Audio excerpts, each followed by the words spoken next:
ब्रह्म सच्चिदानंद अज करियाए सुख भान, करो वंदन कर जोड़ में सब स्वरूप निर्वाण। मंगलाचरण है। मंगलाचरण करी वंदन सतीदान, ब्रह्म सतीदान। आज अजन्मा છે, અક્રિયા છે, જેમાં કોઈ ક્રિયા નથી યાર, તેને કાલ મેં સુખરૂપ છે, સુખ એને હું કરજોડીને વંદન કરું છું. સરસ સ્વરૂપ નિર્વાણ, જે માયાથી પર છે, નિર્વાણ છે, જે વાણીનો કોઈ વિષય નથી, કોઈ ચિંતનનો વિષય નથી, કોઈ સંકલ્પનો વિષય નથી. મંગલ આચરણ. મંગલાચરણ ઘણી પ્રકારના હોય છે.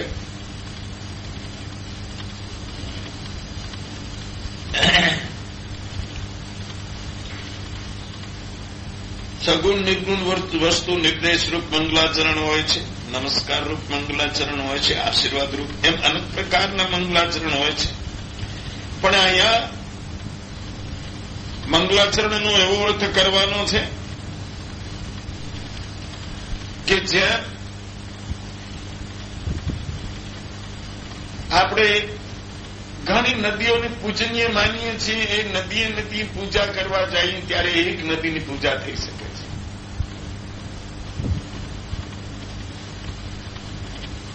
નદીઓ બધી દરિયામાં સમાવિત થઈ જાય, સાગરમાં સમાહિત થઈ જાય છે. સાગરની પૂજા થઈ એટલે બધી નદીઓની પૂજા થઈ ગઈ.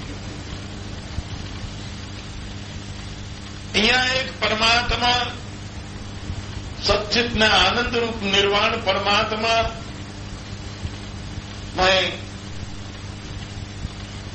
જો કે શક્તિ તો એમના સિવાય બીજી કોઈ છે, એની પોતાની શક્તિઓ બધે કામ કરતી હોય છે.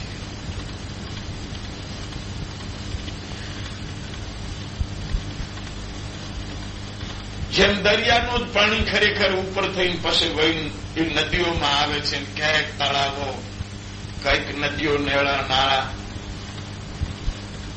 આ બધું દરિયાના પાણીમાંથી એમ શક્તિરૂપ એક પરમપિતા પરમાત્મા નિર્વાણ સ્વરૂપ સચ્ચિતને આનંદરૂપ છે.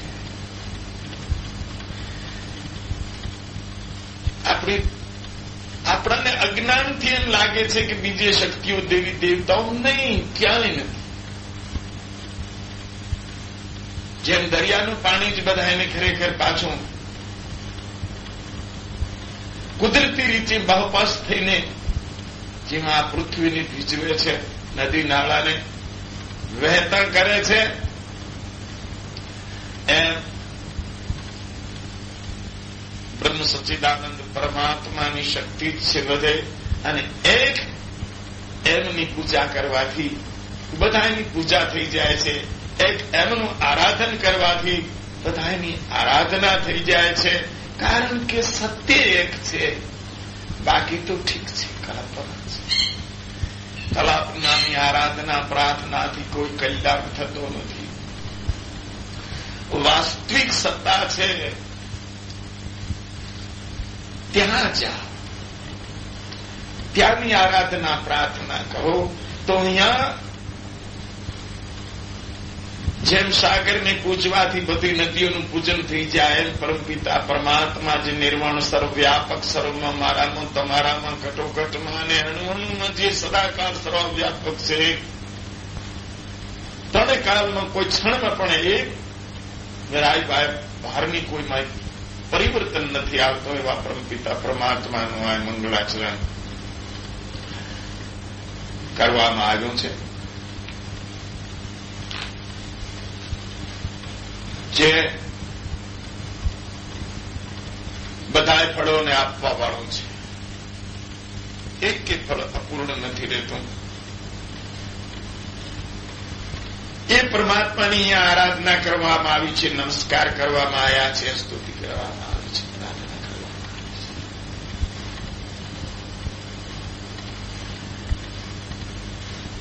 આવી છે. આ હંસ ગીતાનો મહિમા श्री हंस गीता जी में सब किलोल के हेत भाषा प्राकृत में रचू सुनी महासुख दे।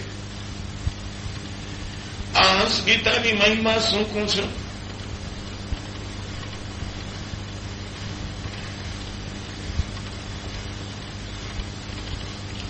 सब किलोल के हेत मारा आनंद माटे हूं आ ग्रंथ नी रचना करूं छू। प्राकृत भाषा तेनु आ हंस गीता। हंस गीता એટલે આત્માનું ગાન કરવા વાળી, પરમપિતા પરમાત્માનું ગાન કરવા વાળી, એનું ગાયન કરવા વાળી. હંસનામાં આત્માનું છે તેનું ગાન કીર્તન કરવા વાળી આ હંસ ગીતા. મારા પોતાના આનંદના માટે હું પ્રાકૃત ભાષામાં આ ગ્રંથની રચના કરું છું. સ્વામી હંસ નિર્મણાચાર્ય કહે છે. સ્વામીજી કહે છે કે હંસ ગીતા કેવી છે બરાબર સમજો. માન સરોવર કે જીવ ગીતા હંસ કહાય, મુક્તા ફલ નાના વિશે જામી કહ દર્શાય. કારણ કે હંસ જ્યાં સરોવર માનસરોવર હોય ત્યાં રહે છે. એટલે આનું નામ હંસ ગીતા છે. તો ખરેખર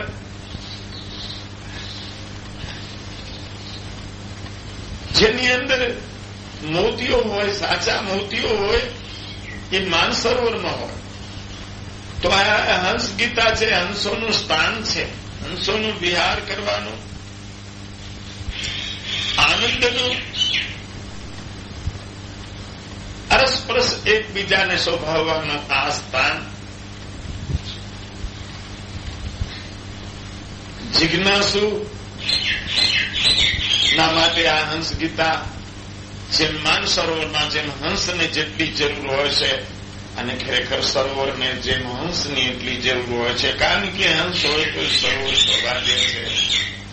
તેમ આવા ગ્રંથો ખરેખર જો જિજ્ઞાસુઓ હોય, સાધકો હોય, તો એને ખરેખર આ માનસરોવર માન્યા આ હંસ ગીતા આ સરોવરને તીરે જેમ માનસરોવરમાં હંસ શોભે છે, તેમ આ સરોવરની પાળે જિજ્ઞાસીઓ શોભે છે. કેમ કે આની અંદર તો જે મોતીનો ચારો કરે એનું જ કામ છે. આમાં તો મોતી છે.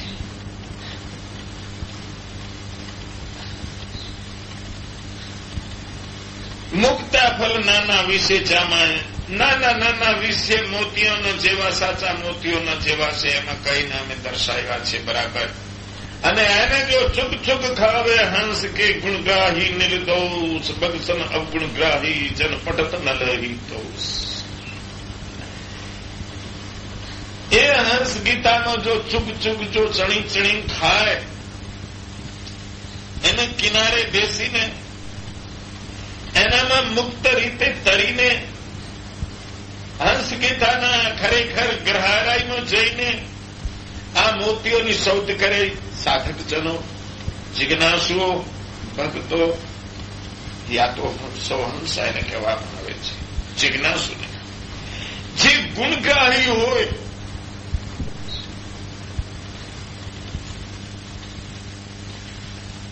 ગુણ અવગુણ રચે સંસારા, ગુણ ગ્રહે ही ઉતરે પારા. અવગુણ ગ્રહે કારજ નહીં હોય, કુટી ઉપાય કરે જ ન કોઈ. સ્વામીજીએ હંસબોધ પ્રકાશમાં કીધું છે કે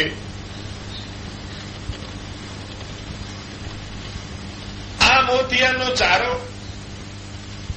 આ સત્યનું ગ્રહણ એ કોણ કરી શકે? આ સત્યને કોણ અપનાવી શકે? ગુણગ્રાહી હોય, જેની દ્રષ્ટિ ગુણગ્રાહી છે, જ્યાં જોએ અહીંયાથી ગુણ લઈ લે, અવગુણ ઉપર જેની દ્રષ્ટિ ન જાય.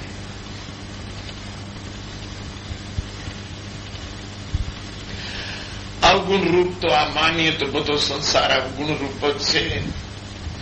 ગુણરેખ પરમાત્મા રૂપ છે. પરમાત્માને પામવાના જે સાધનો છે, જે ઉપદેશ છે,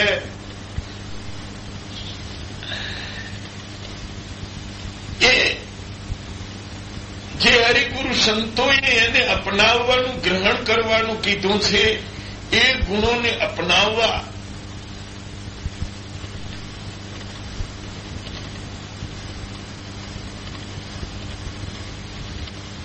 જિજ્ઞાસુ અપનાવી શકીએ. જિજ્ઞાસુ ની આગળ કથા આવશે. અને એ લાંબો વિશે છેડવાની જરૂર નથી.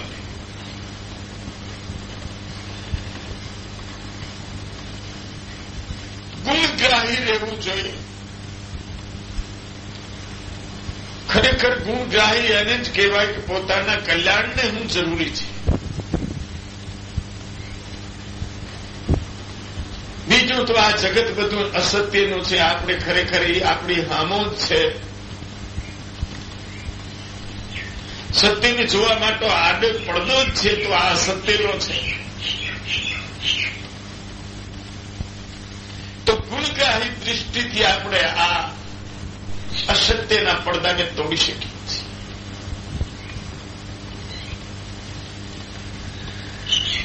અસત્ય વિચારવાથી, અસત્ય ખોરાક લેવાથી, અસત્ય સંગ કરવાથી, અસત્ય કર્મ આચરણ કરવાથી એ બધી અવગુણની દ્રષ્ટિ છે. સત્યનો વિચાર સત્ય લઈ જાય, સત્ય માર્ગે લઈ જાય, સત્યમાં આગળ આપણી પ્રગતિ કરાવે એવો સંગ અને આહાર સહિત પણ જિજ્ઞાસુ હોય તો ધ્યાનમાં રાખવો લેવો જોઈએ. સતત પોતાના વિચારોને પ્રોત્સાહન આપે, પોતાનો વિકાસ થાય, માર્ગદર્શન મળે, આગળ એવો સંઘ હોવો જોઈએ, એવા વિચારો હોવા જોઈએ. એવા પ્રયત્ન જિજ્ઞાસુએ સતત ચાલુ રાખવા છે.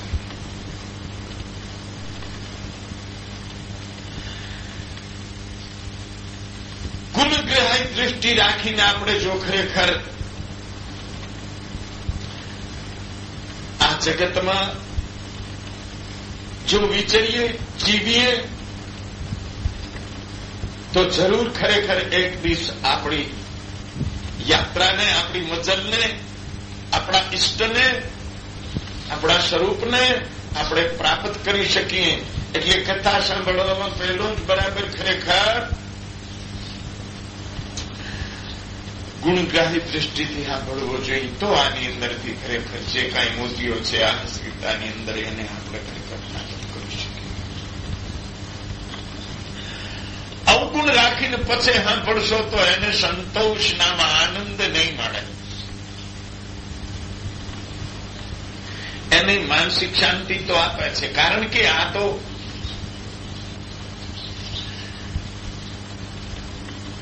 હંસગીતા છે. કેમ? હંસગીતા સુરતરુ જીમવા ચિંતામણી નામ જો જયસી વંચા કરે પાવે પૂર્ણતા. આ જેવી જેને જેવી ઈચ્છા હોય બધી ઈચ્છાઓ પૂરી કરવાનો ખરેખર આમાં એ બધા એના માટે ખરેખર આમાં સગવડ રાખવામાં આવી છે. સકામ કર્મ, નિષ્કામ કર્મ, વિહિત નિષિદ્ધ,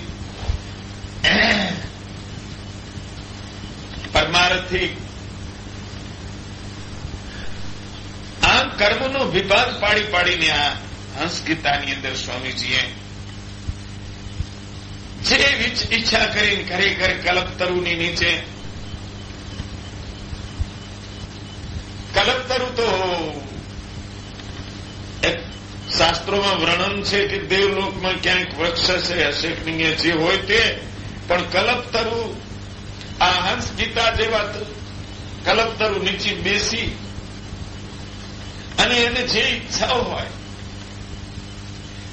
એ આ હંસગીતામાંથી જો ગ્રહણ કરે તો જરૂર ખરેખર આ હંસગીતા છે અવશ્ય મેં છેના ઠોક કર કહા सकता हूं કે આ કલ્પતરુ છે. જેવો જેવો જિજ્ઞાસુ હોય એને બધાના માટે આમાં સગવડ રાખવામાં આવી છે. એક ઉત્તમ જિજ્ઞાસુઓ માટે એટલું જ નહીં, માનવ માત્રને માટે આની જેવી જેવી જે શક્તિઓ જ્યાં જ્યાંથી જે ખરેખર શરૂઆત કરે એ બધી પદ્ધતિ આની અંદર સ્વામીજી ક્રમવાર રાખ્યું છે.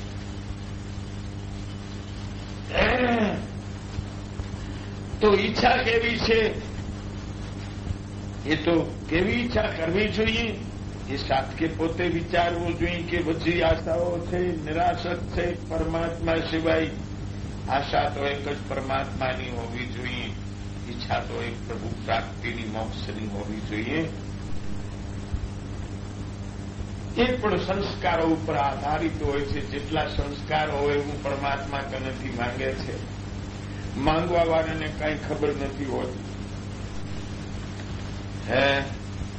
માંગવા વાળા કોઈ છે ને, આ વડાપ્રધાન અત્યારે કોણ મનમોહનસિંહ છે ને, એને કોઈક મને મુલાકાત કરાવી દે સારો માણસ, તો પછી મનમોહનસિંહજી કે મારે તમારી શું સેવા કરવું, એટલે મારે થોડું કહેવાય ટીકડાની 2 કોથળીઓ લઈ આવી દો, ઠેલીઓ મને, એને એ તો વડાપ્રધાન છે ને, એના કને તો મંગાય કે ભાઈ આ ફલાણા એરિયામાં આટલી ડેમો બંધાવી દે, આટલી કોલેજો બંધાવી દે. એને તો એવો કામ સિંધાય ને, નકર તો એની ખીચ આવે ને કે હું આ દેશનો વડોપ્રધાન, આ બાબાએ 2 કોથળી મારા કને ટીકડાની માંગી, મારી કિંમત હું કરી, એટલે ખીચાઈ જાય ને. તો પહેલો તો જિજ્ઞાસુ એ વિચાર કરવાનો છે કે પરમાત્મા કને માંગવું શું ઠીક રહેશે, શું આપી શકે એમ છે, એ વિચાર કરવો જોઈએ. કેટલો આપી શકે એમ છે.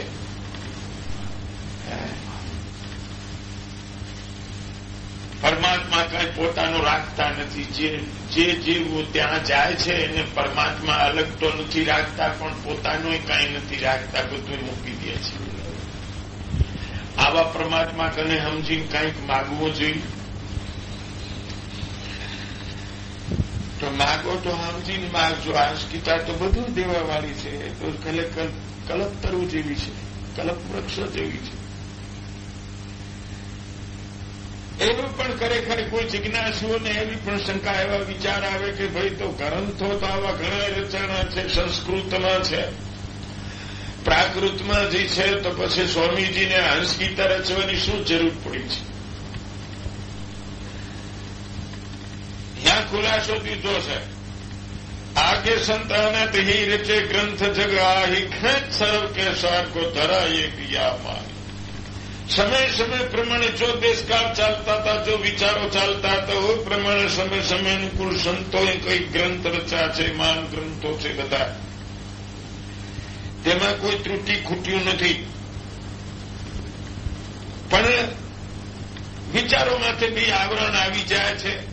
ઘણા કારણોથી, માઇક કારણોથી લઈને ત્યારે ખરેખર સંતોને એ જ શાસ્ત્રોનું બીજું રૂપ આપવું પડે છે. એ જ સોનાને બીજો ઘાટ આપવો પડે છે. સમાજમાં જેવું પરિવર્તન, તંત્ર વિચારો જેવા ચાલતા હોય છે, જેવું પરિવર્તન આવ્યું હોય છે, એવું અહીંયા પણ પરિવર્તન લાવી અને ખરેખર સમાજને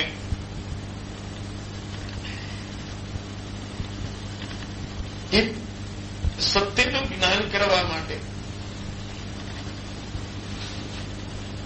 બધાએ વેદો, શાસ્ત્રો, ગ્રંથો, સમૃદ્ધિઓ, પુરાણો, એનો સાર ખેંચીને સ્વામીજી કહે છે, મેં આની અંદર એ બધા એનો સાર અમૃત રાખેલું છે.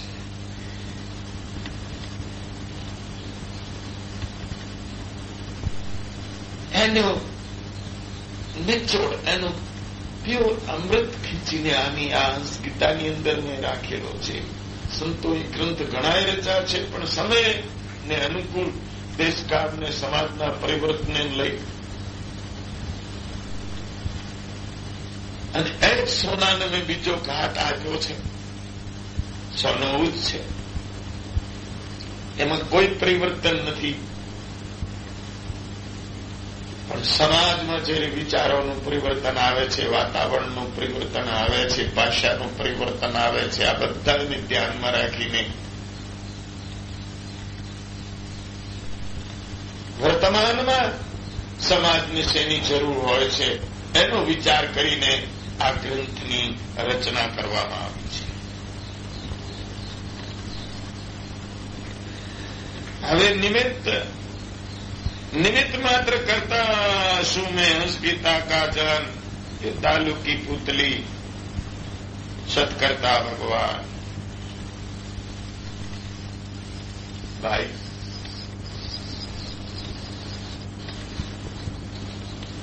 स्वामीजी कहते હું તો નિમિત્ત માત્ર છું. મેં આ હંસ ગીતા બનાવ્યું નથી. એના બનાવનારા ભગવાન છે. હું તો લાકડાની પૂતળી છું.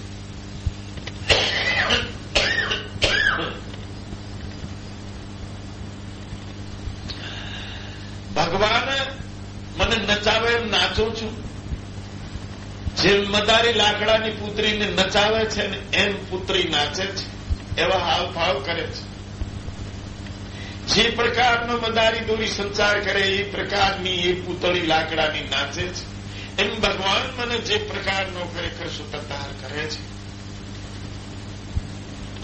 મને જે પાય ઇશારો કરે છે, મને જેવી રીતે નચાવે છે એમ હું નાચું છું.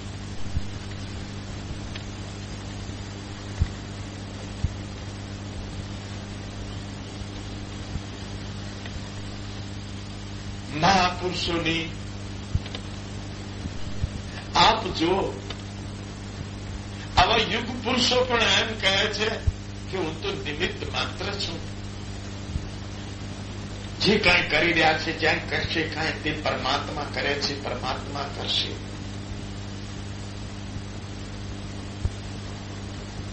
પરમાત્માના ધામમાં પરમાત્મા કને પહોંચતા કેટલું નિહંકાર પણ આવા મહાપુરુષો આપણને સૂચન કરી રહ્યા છે. અહંકાર છોડો, અહંકાર છોડો.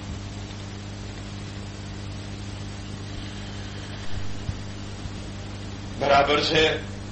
રામાયણ બમણ ખરેખર કહે છે, રામાયણની કથા જરી ભગવાન શિવજીને પાર્વતીની વિશે ચાલી છે.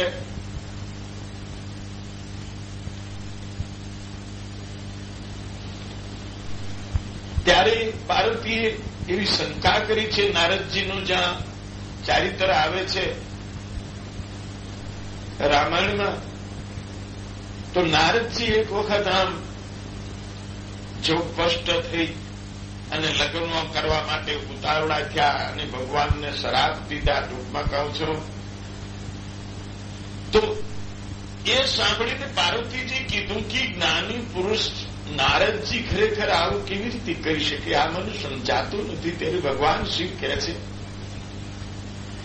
કે ભાઈ આ જગતમાં ડાયું ગાંડું કે એવું કઈ જ્ઞાની કોઈ નથી. પરમાત્મા જયારે જેને જેવું બનાવે એને ત્યારે તેવું બની જાય છે.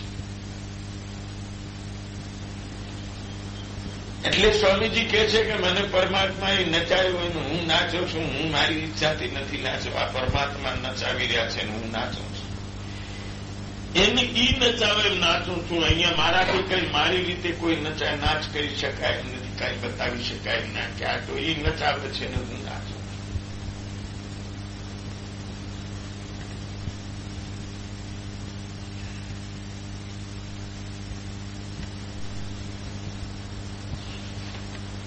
હા, કોઈને અહીંયા એવી શંકા થાય કે આવું જ્ઞાની પુરુષ આમ કેમ બોલે. જ્ઞાની એને જ કહેવાય છે ગતમાં જ્ઞાન ને મુખમાં ભક્તિ પ્યારી. ભક્તિ નથી તો લુખું જ્ઞાન કોઈ કામ નથી. ભક્તિ તો સંતમાં જ્યાં સુધી શરીર હોય છે ત્યાં સુધી ભક્તિનો પ્રભાવ સંતમાં દેખાતો જ હોય છે. પૂર્ણ બ્રહ્મ જ્ઞાની હોવા સુધી, પૂર્ણ જ્ઞાની, પૂર્ણ અનુભવી, પૂર્ણ પહોંચેલા પુરુષોમાં અમે ભક્તિ બહુ જોઈએ છે. એવા જ્ઞાની હોવા છતાં જ્ઞાનનો કોઈ ક્યારે આપણને જ્ઞાન જેવો એનામાં અહંકાર ન દેખાય, એનામાં ભક્તિ જ દેખાય. એવા મહાપુરુષના ચારિત્રોમાં જે ભક્તિ હોય છે એને સમાજ ગ્રહણ કરી શકે છે. મહાપુરુષના જ્ઞાનને તો પ્રાપ્ત કરતા ઘણી વાર લાગે છે, કઠિન છે બહુ, પણ મહાપુરુષના ચારિત્રમાંથી જે ભક્તિ એ તરત જ પ્રાપ્ત કરી શકાય છે. કારણ કે બિન જવાબદારીનું હવે કામ છે.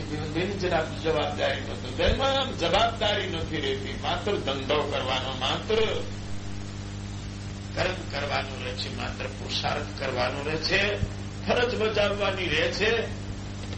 બાકી જવાબદારી સદગુરુ પર બાંધવાની રહે છે.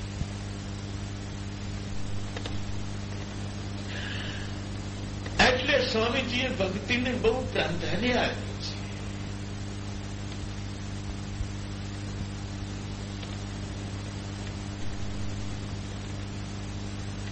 આવા મહાપુરુષોનો ભાવ ક્યારેક પહેલા નતો ને હવે નથી, પછી અત્યારે નથી. એવા મહાપુરુષોના મુખમાંથી જ્યારે આ ભક્તિના અમૃત સરી પડતું હોય અને એ અમૃત જયારે ખરેખર ભક્તોમાંથી પ્રભાવ પડ્યો છે, જિજ્ઞાસુઓમાંથી, એ અમૃત સરળતાથી મળી શકે છે. ભક્તિ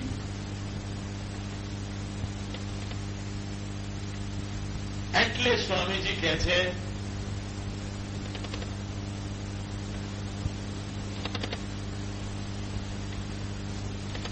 મેં દાલુકી પૂજી, હું લાકડાની પૂજી, ભગવાન મને નચાવે છે. દેખો, આ છે જ્ઞાનની સ્થિતિ અને એ સ્થિતિનો આ પ્રભાવ. બિલકુલ નિર્દોષપણું, બિલકુલ પવિત્રપણું, બિલકુલ સત્યપણું, બિલકુલ નિઅહંકાર.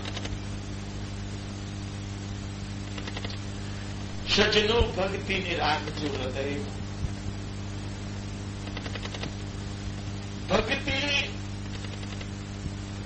ભક્તિ ભાવ જો અમારામાં જળવાય છે,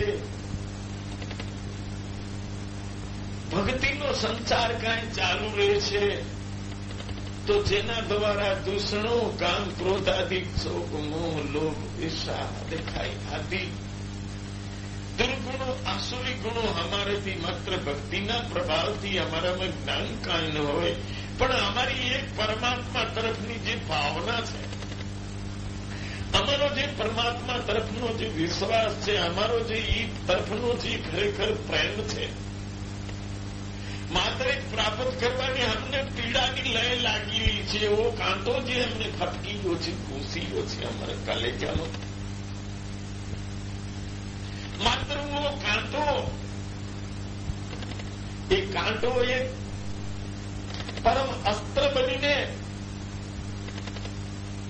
એ અમારા હૃદયની માલિકો, અમારા ચિત્તમાં જે કઈ દૂષણો પડ્યા છે, તો માત્ર અમારે કાંટો ફોડી રાખવાનો છે. અમારી શુદ્ધતા ત્યાં લાગી રહે પ્રભુના શરણમાં, પ્રભુના નામમાં,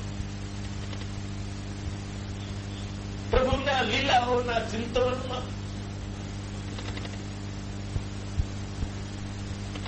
એક કાંટો મૂકી દેવાનો ચિત્તની અંદર, ઓ સમૃદ્ધિનો, ઓ સમરણનો, ઓ આરાધના.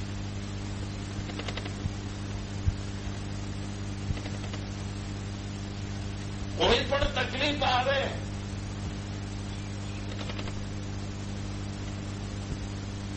બસ બીજે ક્યાંય બચવાનો ઉપાય નથી. ત્રણેય લોકમાં શરણે પહોંચી જાઓ, શરણે પહોંચી જાઓ, ભક્તિ ભાવ લઈ શરણે પહોંચી જાઓ. ભૂલો પરમાત્મા સડે સડે સંબંધ રાખો, સડે સડે વાતો કરો, સડે સડે તમારા તકલીફો છે એની પાસે રજૂ કરો.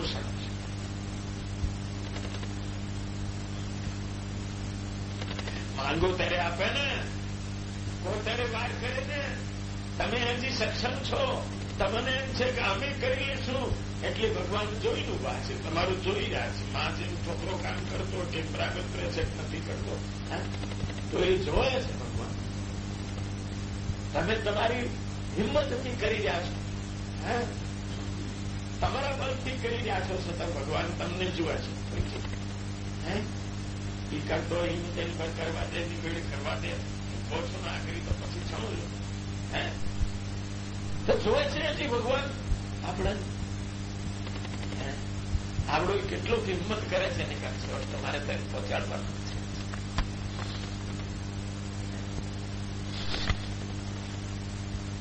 સ્વામીજી કહે છે કે મેં તો બધી હિંમત છોડી દીધી છે, તો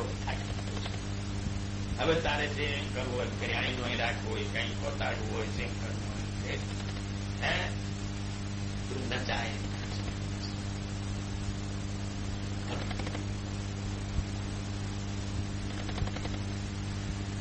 ભક્તિ સાધન કરે. પણ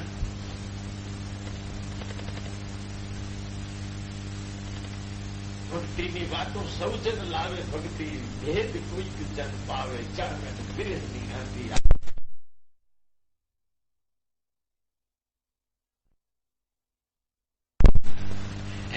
પોતાને નાચવું હોય તો સ્વામીજી એમ કે હું નાચું છું, મારે આમ નાચવું પડશે, મારે આમ નાચવું પડશે, મારે આમ કરવું પડશે, મારે આમ નહીં.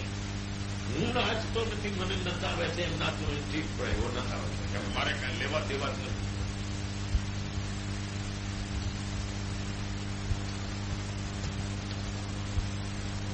શાસ્ત્રોનો ભક્તિ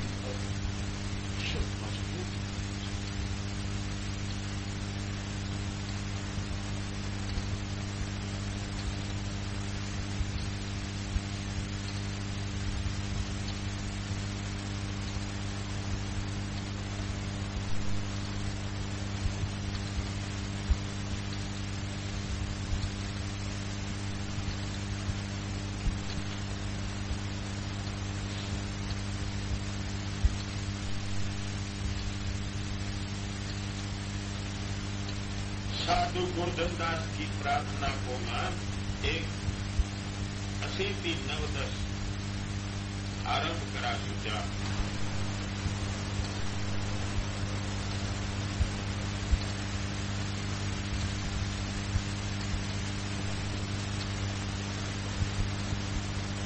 આ ગોર્ધનદાસની પ્રાર્થનાથી સ્વામીજીના મહાન શિષ્ય યોગીરાજ ગોર્ધનદાસજી હતા. તેમણે સ્વામીજીની પ્રાર્થના કરી કે સ્વામીજી સિદ્ધાંત ઉપર કોઈ વેદાંતનો ગ્રંથ લખવા સાધુ જિજ્ઞાસુ સમાજ માટે કૃપા કરવા હું આપને પ્રાર્થના કરું છું કે આવો એ પ્રાર્થના દ્વારા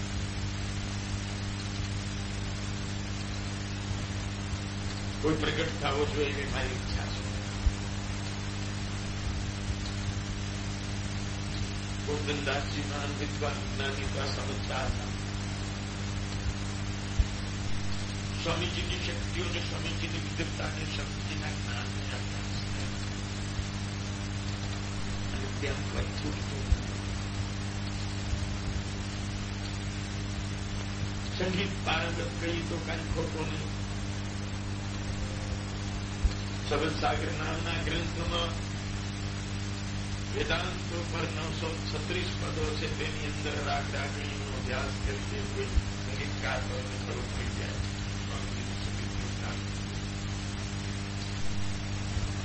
કાવ્યનું જ્ઞાન કેટલું હતું એ હંસબોધ આદિમાં જે ખરેખર છંદોની જાતો, કાવ્યની જે જાતો કીધી છે જેનો ઉપયોગ કરવામાં આવ્યો છે કોઈ વિદ્વાન એટલે આનંદ.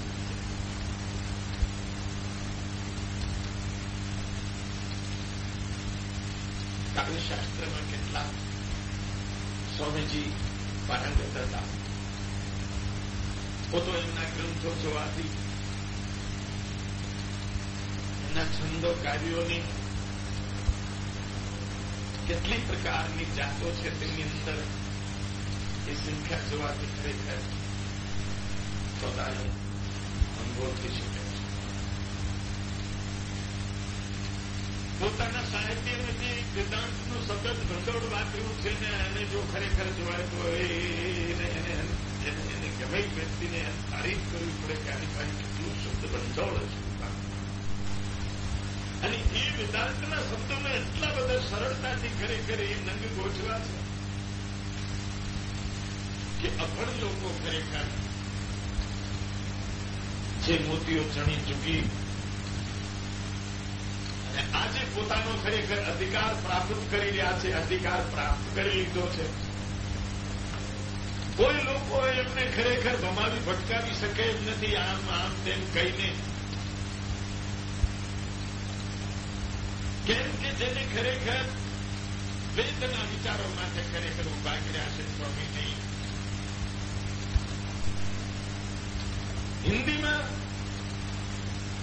એ પોતાના વેદાંત ગ્રંથોની રચના કરીને એટલી બધી ખરેખર એ હિન્દી ભાષાને સરળ બનાવીને એ વેદોના વિચારો સાધારણમાં સાધારણ ગ્રસ્તોની સામે રાખીને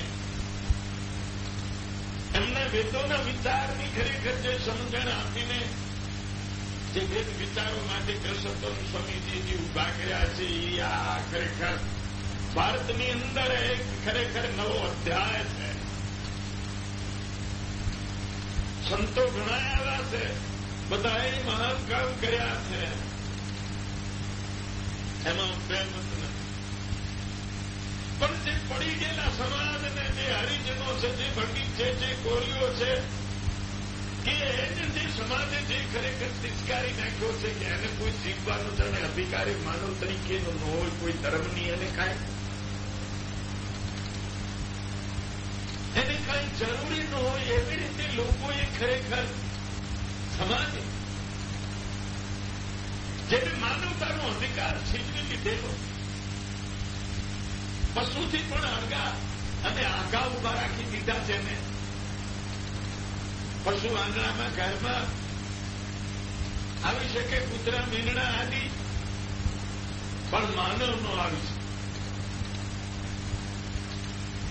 આવા સમાજને માટે જો ખરેખર જો એક અધ્યાય નવો જો ખરેખર જોડાણો હોય તો એ સ્વામી હંસ નિર્માણાચાર્ય આ પ્રેક્ટિકલ તમારી સામે દેખો કે અમારા પૂર્વજન્મનો જો વિચાર કરીએ તો શું આવે? આ સાંભળેલી વાતો કે ગુરુ છે એટલે પ્રશંસા કરવી એવી નહીં, ગુરુ તત્વ તો એક જ છે. પણ જે શરીર જે સાધન ધારણ કરીને જ્યાં જે કાર્ય કર્યું હોય ગુરુએ, એ ગુરુની આ વાત છે.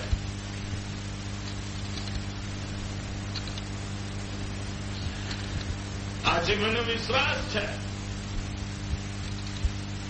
કે જ્યાં જ્યાં સ્વામીજીનો પ્રચાર છે, જ્યાં જ્યાં વેદનો પ્રચાર છે, જ્યાં જ્યાં વેદના વિચારો પહોંચ્યા છે, સાધારણ અભણ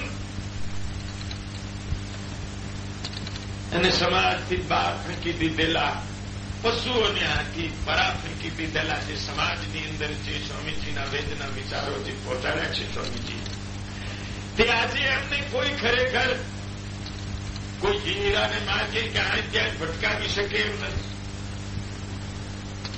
સ્વયં પોતે ખરેખર એની અંદરથી પોતાનો જે હક છે એ સ્વયં પોતે પ્રાપ્ત કરી શકે છે. પોતાનો અધિકાર સમાકરને મેળવી શકે એમ છે અને સામાન્ય આપી પણ શકે એમ છે, ન્યાયની ન્યાય લઈ દઈ શકે એમ છે. એ જે આવી અભણગ્રસ્તોને, જે પછાત કોમોને જ્યાં જ્યાં આ વેદના વિચાર પહોંચ્યા છે સ્વામીજી દ્વારા, ત્યાં ત્યાં એ લોકો ખરેખર મને વિશ્વાસ છે કદાચ કોઈ પીઠાધીશ આવીને એને પૂછે તો એ ધર્મનો જવાબ આપી શકે એમ છે. એટલાનું નવા અધ્યાયની વાત કરી રહ્યો છું. આ તમારી સરકારે તો, આ લોકશાહીએ તો હમણાં 50-55 વર્ષથી ખરેખર આ તમારો અપ્રસ્તાના વિચારો જે રજૂ કર્યા છે, પણ સ્વામીજીએ તો એના પહેલા ખરેખર ઝુંબેશ શરૂ કરી દીધી હતી અને એ ભેદ ત્યાં જ્યાં સ્વામીજીને પ્રચાર જ્યાં જ્યાં પહોંચ્યો છે એ ત્યાં ત્યાં એ ભેદ કોઈ રહ્યો નથી, બ્રાહ્મણ હોય કે ભંગી હોય. લોકશાહી પહેલા સ્વામીજીએ શરૂ કરી દીધો અને એ અધ્યાય ઘણો એની આરે ખરેખર રાજસ્થાનમાં, મદ્રાસમાં, પાકિસ્તાનમાં એ અમર અમૃત એ ઘણાને પાવા પાડ્યો છે. સ્વામીજી ધારક તો મોટા મોટા રજવાડાઓ, જાગીરો, પૈસાદારો અને શેઠિયા સાહુકાર અન્યાયી હાથ, પણ સ્વામીજીએ એ પાસે લક્ષણ નથી દીધું. સ્વામીજીએ તો ખરેખર ભટકી ગયેલા લોકોને, ભટકાવી દીધેલા લોકોને, કચડી નાખેલા લોકોને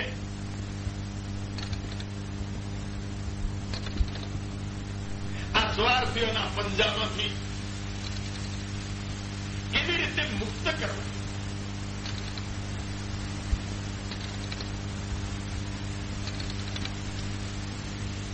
એ ઝુંબેશ જયારે સ્વામીજી ઉપાડી ત્યારે કઈ થોડી તકલીફ નથી પડી સ્વામીજી.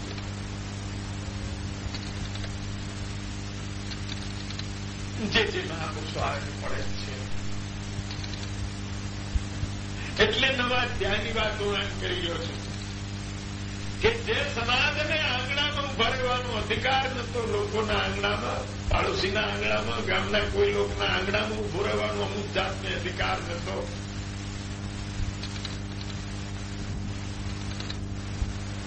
એ સ્વામીજીએ વેદો દ્વારા સાબિત કર્યું છે કે માનવ એક જ છે, માનવ બધા એક જ છે. કોઈ નાનો નથી, મોટો નથી, કોઈ ઊંચ નથી, નીચ નથી. એ તો બધું સ્વાર્થી લોકોનું ઉભું કરેલું છે. ધર્મમાં આવું કઈ આવતું નથી. જે લોકો ધર્મને નથી માનતા, અધર્મી લોકો થઈ આવા વિચારો ઉભા કરે છે. એ વિચારોને જે માને છે એ અધર્મી છે, કોઈની ધર્મી થવાના નથી.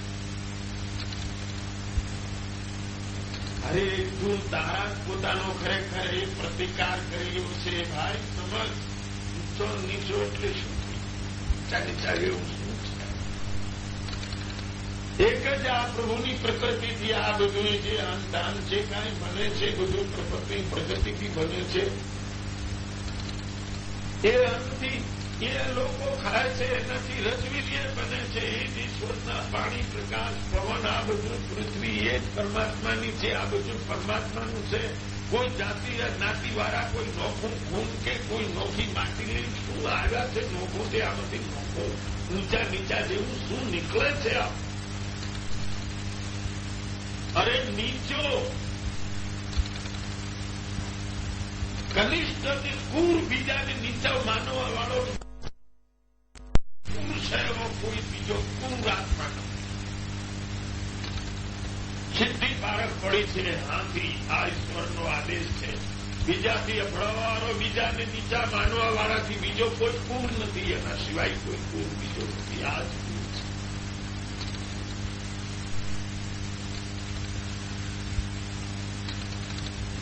આવા કરોડ લોકોથી ખરેખર વેદના માધ્યમ દ્વારા, વેદના વિચારો દ્વારા સ્વામીજીએ કરોડો આવા દુઃખી લોકોને અન્યાયમાંથી છોડાવીને પોતાના ખરેખર એ અધિકાર માટે મજબૂત ગયા છે. પોતાનો ન્યાય મેળવવા માટે મેળવી રહ્યા છે. કરોડો લોકો મેળવી રહ્યા છે. એમાં મને કોઈ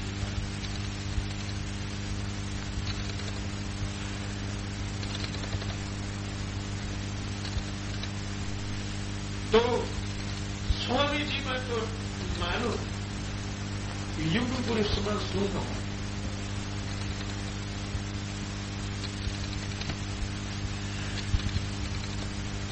ભાઈ તમારી સત્તા, તમારો કાયદો અત્યારે પણ હું જોઈ રહ્યો છું કે શહેરોમાં જ્યાં ખરેખર સાર્વજનિક જગ્યા છે, અહીંયા તો ખરેખર હજી આ લોકોને કોઈ પ્રતિકાર નથી. મને તમને ભાવ તો તમે જો ને હમણાં કદી ભાવ થોડું કરી દીધું.